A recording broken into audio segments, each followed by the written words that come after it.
Is blaming taking a prominent spot in the relationship between you and your partner? Do you find that when the blame game starts, it soon takes the form of a full-blown fight, which becomes really difficult to control? Are you trying desperately to avoid such situations, but to no avail? Well, if these are some of the problems plaguing your relationship life, then this video is for you. Hi, I am Nilanjan Gupta. I am the founder of Coachable. I am a life and relationship coach. And in this video, I'll be sharing with you a quick tip on how to improve your communication and relationship instantly. So let's move on with this 3-pointer tip that is going to keep the situation under control when you want to raise and discuss some issues with your partner without starting up a blame game. So let's move on.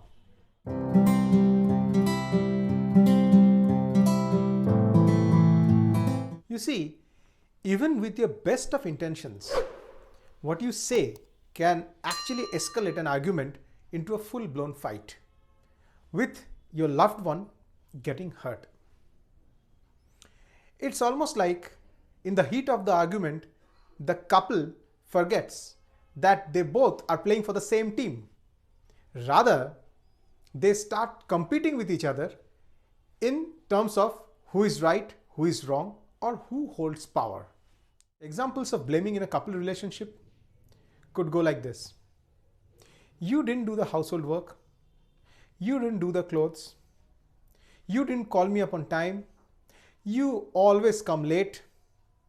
And so on, so on. So it's always you. And once you start using this you term, it actually triggers a defense mechanism in your partner, which is a very normal human reaction. Let me give you an example to drive home this point. Say your partner has told you that they're going to call you at a certain point of time during the day, but they didn't. Maybe they have forgotten. Could be due to various reasons. Now, at that point of time, you have every right to feel upset, frustrated, or angry. I'm not saying that you should not hold them responsible for the act they did.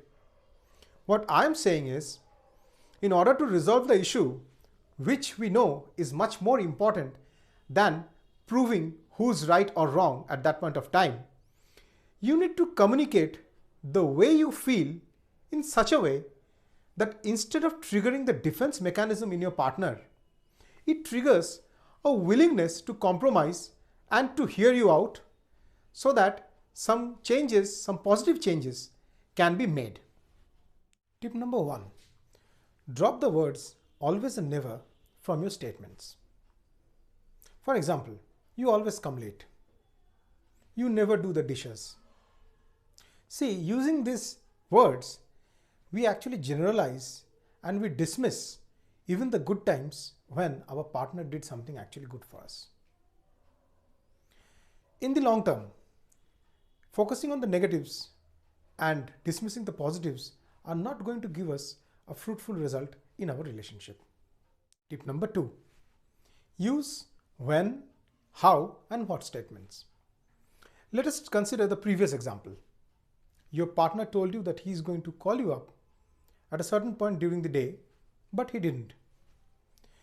Now, when you want to raise this topic of discussion, instead of saying, you never call me on time, you always forget to call me on time, you can use this when, how, and what format.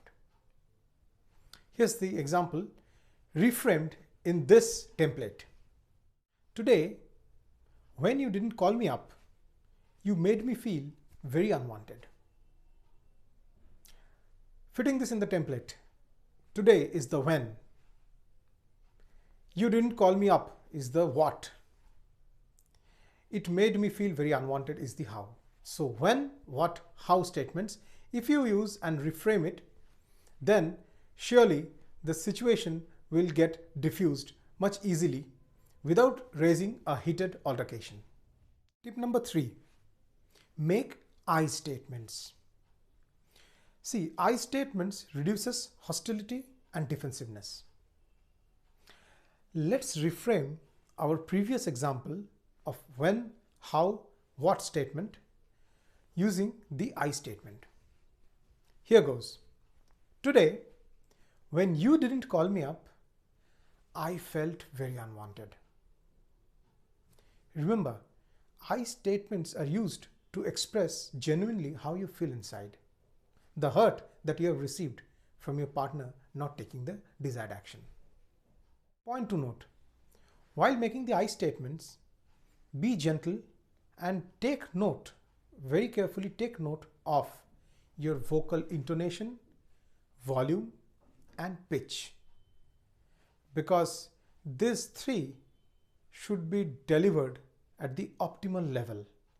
Always be gentle while using an I statement.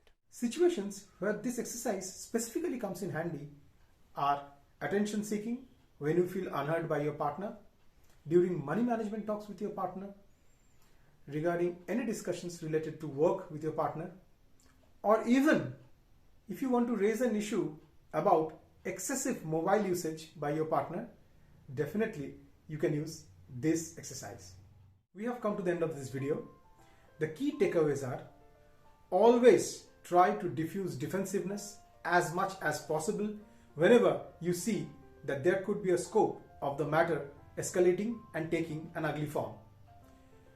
Also, if you want to have happiness and success in your relationship, all you have to do is start thinking as a team, and your potential is unlimited. If you feel you require some help in this issue, please feel free to contact us. Thank you for watching this video. Do not forget to subscribe to this channel so that all our latest posts reach you on time. Till next time, be well, be safe, bye-bye.